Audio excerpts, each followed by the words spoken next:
The question is, in terms of moving funds that are currently available in the kitty, do you agree with the suggestion that she makes that there would be some departments that would have to move some of the money around to ensure that there are funds available to alleviate the impact of the coronavirus? Yes, good evening to you. Certainly indeed. I think there are some funds that can be redirected to more important things, and I think that is exactly what government is trying to do. But if we are, realistic about the state of the state's finances, that we have to accept and realize that the state is, as far as the finances are concerned, certainly in dire straits. There certainly on the periphery there will be some alleviation. Some people will be assisted, some businesses will be helped, and so on. But the reality is that the state is simply not in a position to support people financially. And the reason for that is simply because state finances are in crisis, and this happened before the virus. And the state debt levels are simply unsustainable. The fiscal deficit is simply unsustainable. So certainly, yes, it's going to help. It's very important for symbolic reasons, but the reality is that we're talking about a couple of billion rands, but from a bigger picture point of view, this is not really that much money.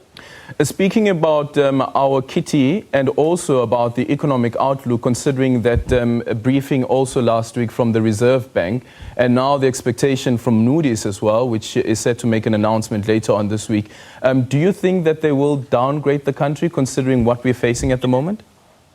I don't think it really matters. I don't think it's really relevant at the moment. I think whether they downgrade South Africa or not, I think the rand has taken a huge knock. I think the bond market is, in fact, already expecting a downgrade. And even if there is a downgrade, I don't expect the financial market to react by much.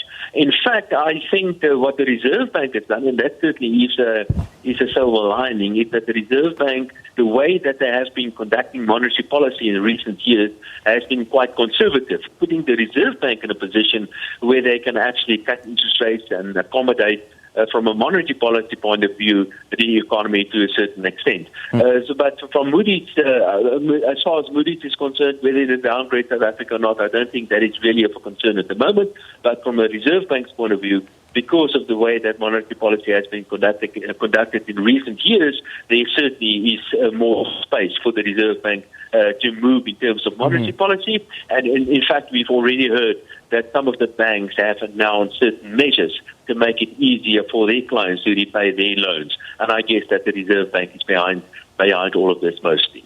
Dawie, we've heard before with the load shedding, the Eskom load shedding, some economists and some people especially within the production sector as well, saying that because of load shedding, the country takes about a 1 billion rand knock. This is now GDP 1 billion rand knock. Yep. Now that you have this announcement about the 21 days of not excessive economic activity that we used to, what does this mean for our economic rate as well as GDP?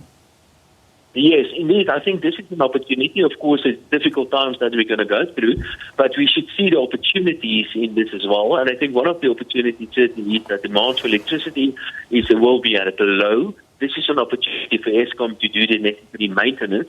But if I can criticize the president, is that the president had the opportunity now to make certain other announcements as well. For example, South African Airways, as we all know, is a dysfunctional organization that should simply be killed and should be simply stop its operation.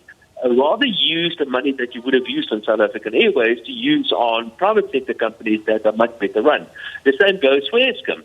So this is an opportunity to conduct the certain maintenance that are required to Eskom, but it's also the opportunity to restructure Eskom the way that we are planning to restructure Eskom. So there are many similar kind of opportunities that I think the president could have used during his speech as well. I didn't hear much of that in his speech. Yeah, but in terms of the GDP figures, can you give us an idea of how much a day we would be losing as a country if we have such strict measures like that has been announced now for 21 days?